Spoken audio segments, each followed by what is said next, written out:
Bagaimana kasus penganiayaan ini dalam kacamata kriminologi? Kita bahas bersama Adrianus Meliala, kriminolog Universitas Indonesia. Selamat malam Pak Adrianus. Selamat malam, Mbak. Pak Adrianus sempat bilang bahwa kasus ini adalah kenakalan yang berujung kekerasan. Bagaimana dari sudut pandang kriminologi penjelasannya? Ya begini ya, kita ini kan sama-sama pernah muda ya, di mana masalah pacaran, lalu kemudian putus pacar, lalu kemudian sebal dengan orang yang pacaran dengan mantan pacar kita, Ya. itu adalah cerita sehari-hari dari banyak remaja. Dan kemudian lalu ada saling marah, saling plotot-plotot, itu juga satu cerita khas anak remaja. Ya. Nah sampai situ itulah kenakalan anak remaja. Nah tetapi begitu kemudian ternyata si korban ini kemudian disuruh dijebak untuk masuk ke dalam satu situasi tertentu yang menyebabkan dia kemudian menjadi bulan-bulanan, pingsan, masih dipukuli, Iya. sehingga sudah berkembang ke arah kekerasan. Nah, di situ poin saya. Hmm. Nah, ada hal yang baru menurut saya, selain daripada soal berkembang dari kenakalan menjadi kekerasan, adalah ketika kemudian kekerasan itu diliput, Ya. divideokan. Ini sesuatu yang baru ya. Jadi bukan hanya soal semakin mudahnya orang menjadi kekerasan, tapi lalu ada lagi imbuhan, yakni divideokan, lalu kemudian diviralkan tanpa kemudian merasa ada yang salah dari perbuatan tersebut. Hmm. Nah, kalau dari analisisnya Pak Adrianus, apa yang bisa dibaca? Ini melakukan hal yang sadis, hal yang keji, lalu divideokan. Apakah ada upaya show of force, menunjukkan kekuatan, ingin pamer soal kekuatan itu atau apa? Memang ada semacam korelasi antara muda usia dengan emosi yang tinggi, dan juga dengan kesulitan mengontrol emosi tersebut. Jadi karena dia muda, maka kemudian cepat naik darah, lalu sulit untuk mengontrol emosi tersebut, hingga bablas kemudian berakhir dengan satu perbuatan kekerasan yang, nah ini dia menariknya, begitu kemudian selesai, lalu yang bersangkutan menyesal. Sebetulnya ini bukan tipikal anak muda saja, Ya. ya kita sering melihat bahwa orang tua pun ya itu juga punya kecenderungan yang sama. Namun bolehlah kita bilang bahwa anak muda mungkin juga karena fisiknya baik, lalu kemudian juga belum terlatih dengan situasi-situasi konflik, maka kemudian begitu dia marah, marah benar, ya.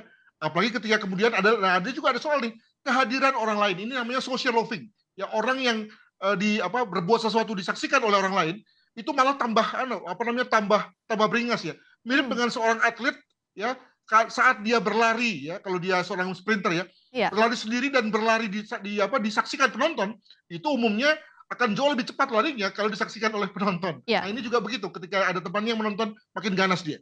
Nah, ini dilakukan bersama-sama, jadi semakin beringas begitu Pak Adrianus. Nah, tapi kan bicara soal kenakalan tidak semuanya diniatkan untuk melakukan kekerasan. Kalau dari kasus ini Anda melihat apakah yang diniatkannya tadi berawal dari kenakalan atau dari awal memang sudah meniatkan penganiayaan? Bagaimana melihat ini? Apalagi sudah dilakukan bersama-sama, ada turut serta pula.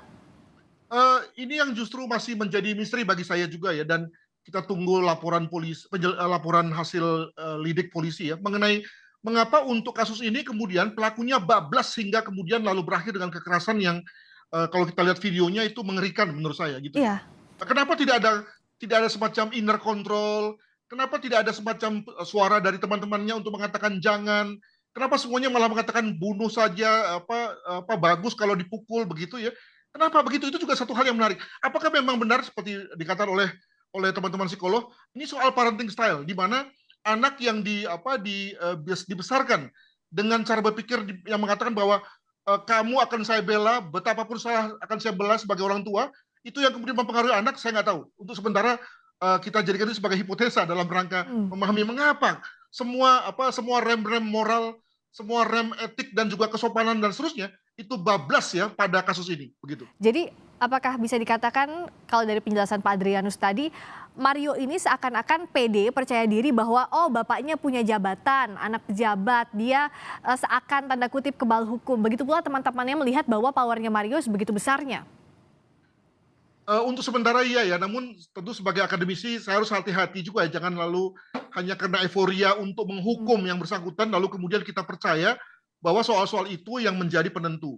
Sebagai contoh misalnya ada teman yang melihat dari raut muka saudara Mario ini pada saat dihadapkan kepada pers, terlihat confidence. Ya. Apakah itu memang karena tadi ya, karena pengaruh keyakinan bahwa orang tuanya akan bantu, bahwa dia adalah anak pejabat, atau memang dia orang yang memang secara naluriah punya sifat confidence. Ini kan kita juga nggak tahu. Jadi saya pribadi berpendapat jangan juga terlalu cepat menghakimi yang bersangkutan. Demikian. Jadi ada berbagai faktor, tidak bisa single factor begitu ya Pak Adrianus untuk menganalisis ini. Tapi bicara soal tadi, saya tertarik dengan emosi, tingkat kematangan emosi. Tidak semua pelaku ini kan anak. Mario misalnya sudah kategorinya dewasa, temannya pula Shane. Tapi masih ada juga anak yang terlibat di sana. Nah, bagaimana melihat jenjang kematangan emosi? Ya, kalau misalnya labil, anak-anak remaja atau yang beranjak dewasa, tapi tidak semua orang yang berani ini melakukan tindak pidana, begitu Pak Adrianus. Nah, faktor-faktor apa yang bisa membuat bablas seseorang dengan tingkat emosi yang masih labil ini? Ya, kita seringkali mengaitkan, dan memang ini menjadi satu faktor yang paling kuat, yakni antara usia dan kematangan emosi. Ya, kalau sudah 20 tahun sudah matang emosinya. Ya, ini memang ukuran yang paling gampang sih gitu. Tapi jangan lupa bahwa kalau dia usia 20 tahun, tapi lalu kemudian selama hidupnya berada dalam situasi comfort ya, situasi menyenangkan, hidup di bawah asuhan orang tua, apapun ada, ya, apapun masalahnya lalu Rasa kemudian gampang orang tua begitu ya Pak intervensi. Adrianus ya, segala sesuatu. Nah, di mana kematangannya? Kematangan itu tercipta ketika keringat keluar, ya, ketika rasa takut keluar, ketika yang bersangkutan itu jatuh dalam satu masalah, baru orang matang. Nah, sekali lagi, jadi memang jangan-jangan parenting style kita atau situasi di mana banyak masyarakat sudah masuk pada kelas menengah, ya, sehingga membuat lalu anak-anak kita kemudian lalu tidak pernah dibiasakan hidup dalam situasi jatuh begitu ya, sehingga kematangannya sebetulnya tidak pernah terasa. Demikian. Nah, dalam penyidik melakukan penyidikan, dalam mengonstruksi rangkaian kasus ini sebenarnya pidana biasa saja atau ada faktor-faktor psikologis pelaku dan korban yang harus lebih diperhatikan mengingat usia mereka yang tergolong muda? Dalam dunia hukum ada hal-hal meringatkan, aggravating dan hal meringatkan, mitigating. Nah, untuk itu maka tentu kita lihat nanti apakah misalnya soal bahwa usia itu menjadi memberatkan karena usia 20 tahun sudah dianggap dewasa kan? Ya, betul. Atau juga kehadiran teman, atau juga mungkin yang bersangkutan misalnya nih mengkonsumsi alkohol itu kemudian dapat dianggap sebagai memberatkan gitu ya. Atau juga di pihak lain ketika yang bersangkutan itu polos menyatakan pengakuan penyesalannya, tidak berbelit-belit juga dapat dianggap sebagai hal yang meringankan di mata hukum begitu. Lihatlah nanti di hasil dari penyidikan polisi.